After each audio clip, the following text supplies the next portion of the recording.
اس سے پتہ چلا کہ ہدیہ صرف اس مال کو کہا جاتا ہے کہ بلا غرض، کوئی مفاد نہ ہو، بغیر کسی مفاد کے آپ محبت میں، سامنے والے کی محبت میں، عقیدت میں آپ جو کچھ پیش کرتے ہیں یہ ہدیہ کہلاتا ہے۔ اور جہاں کوئی مفاد وابستہ ہو جائے تو وہ ہدیہ رشوت بن جاتا ہے۔ آپ حضرات کو یاد ہوگا میں نے پیچھے بھی کہا تھا، ایک مثال دیتے ہوئے سمجھایا تھا کہ امتحان کا موقع ہو اور اس موقع پر کوئی طالب علم استاد کو ہدیہ پیش کرتا ہو تو یہ رشوت کے درجے میں ہے، کیونکہ اس وقت ہدیہ پیش کرنے کا مقصد صرف یہ ہوتا ہے کہ میں پاس ہونے کے لائق نہیں ہوں تو پاس کر دیا جائے، اور اگر کم نمبرات کے لائق ہوں تو زیادہ نمبر مجھے دے دیا جائے۔ آج ان ممالک کے اندر جو ممالک مسلمانوں کے قبضے میں ہیں، جہاں مسلمانوں کی حکومتیں ہیں، وہاں یہ صورتحال دیکھی جا سکتی ہے۔ ایسے علماء کو جو ان کے ہاں میں ہاں ملاتے ہیں، منصب و مرتبے، ہدایہ و تحائف سب کچھ میسر ہیں، حکومت کی ساری سہولیات میسر ہیں، اور ان سے وہ کام لیا جا رہا ہے۔ لیکن اللہ کا شکر ہے کہ انہی میں سے بعض علماء حق کھڑے ہوتے ہیں، انہیں نہ اپنے منصب کی پرواہ ہے، نہ حکومت کی سہولیات کی پرواہ ہے، یہاں تک کہ اپنی جان کی بھی پرواہ نہیں کہ ہمارے ساتھ کیا سلوک کیا جائے گا۔ وہ دو ٹوک حق بات کہہ دیتے ہیں، چاہے ہدیہ تحفہ چلا جائے، چاہے جان بھی کیوں نہ چلی جائے۔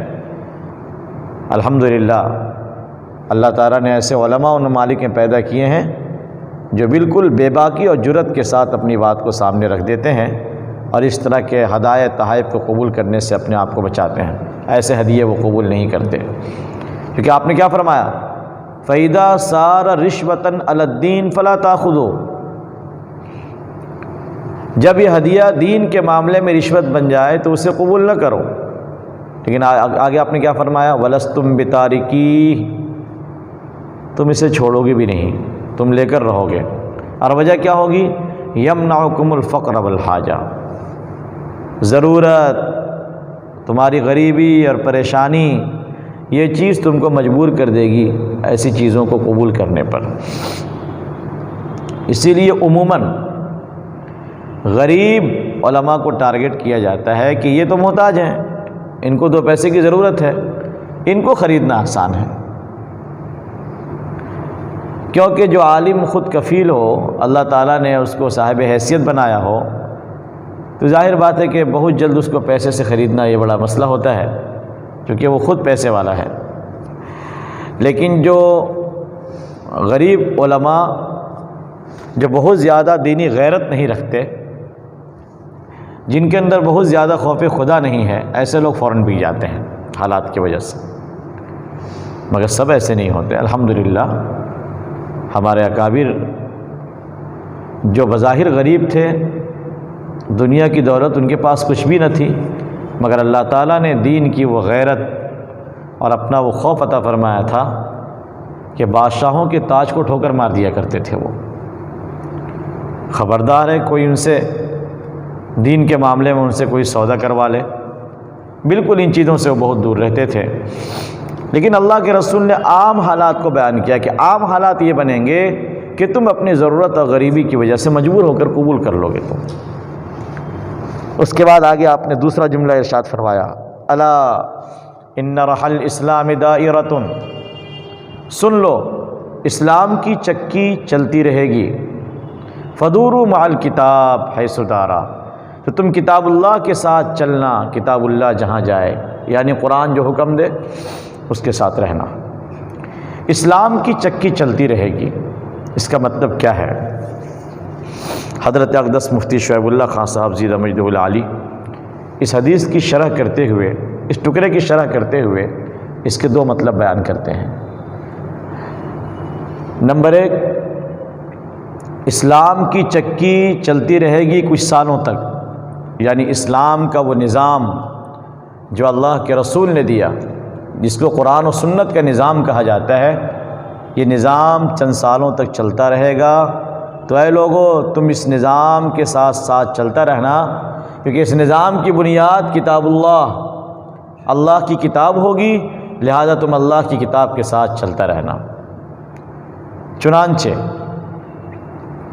دوسری حدیث کے اندر جو ابو داؤد وغیرہ کے اندر آئی ہے، اس میں اللہ کے رسول نے یوں فرمایا کہ اسلام کی چکی 35 سال تک یا 36 سال تک یا 37 سال تک چلتی رہے گی۔ 3 سال آپ نے بتایا، 35 یا 36 یا 37۔ اب یہ کیا ہے؟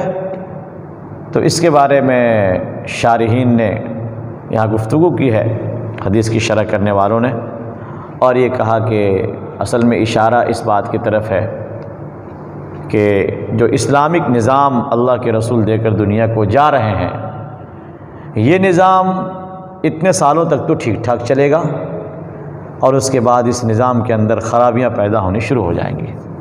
چنانچہ ہوا بھی ایسا ہی۔ خلفائے راشدین کا زمانہ گزرا، حضرت حسن کے 6 مہینے اس کو بھی اس میں شامل فرمائے، بلکہ اس سے آگے بڑھ کر حضرت امیر معاویہ رضی اللہ تعالیٰ عنہ کا زمانہ جب آیا تو ان کے پورے زمانے کو تو شامل کرنا بہت مشکل ہے، چونکہ آپس میں بڑے اختلافات ہوئے۔ یزید کے زمانے کو اگر ہم مراد لیتے ہیں کہ یزید کے زمانے سے گڑبڑی آئی ہے، تو یزید کا زمانہ تو سن 60 ہجری کا ہے، وہ بہت دور ہے۔ حضرت امیر معاویہ رضی اللہ تعالیٰ عنہ نے الحمدللہ حکومت چلائی ہے، 20 سال تک تو وہ امیر بن کر رہے شام کے علاقے میں۔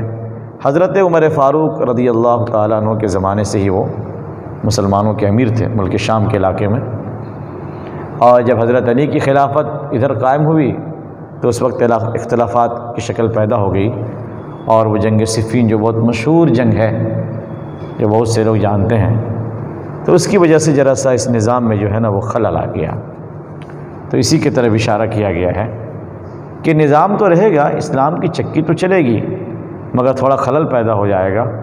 لہذا ایسے موقع پر لوگوں کو چاہیے کہ کسی بھی حکومت کی اچھائی کو یا اس کی غلطی کو جانچنا ہو تو کیا فرمایا آپ نے؟ دورو مال کتاب، اللہ کی کتاب کے ساتھ تم چلو۔ فیصلہ قرآن کے ذریعے ہوگا کہ کون سی خلافت علی منہاج النبوہ ہے اور کس خلافت میں تھوڑی کمی ہے، یہ فیصلہ قرآن کرے گا۔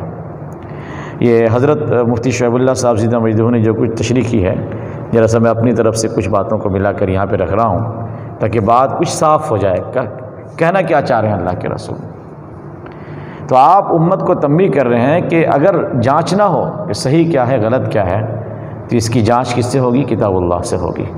اس کا مطلب یہ ہے کہ اے میری امت، اگر تمہارے ذمہ داران، تمہارے حاکم، تمہارے بادشاہ اگر تمہیں کسی کام کا آرڈر دے رہے ہوں، کسی چیز کو نافذ کر رہے ہوں، تو تم کتاب اللہ سے اس کو پرکھو اور جانچو کہ یہ بات کتاب اللہ کے مطابق ہے یا نہیں، قرآن و سنت کے طریقے پر ہے یا نہیں۔ اتنا تو تمہیں حق بنتا ہے، اور اس کے بعد ہی ایک فیصلہ لو کہ صحیح کیا ہے غلط کیا ہے۔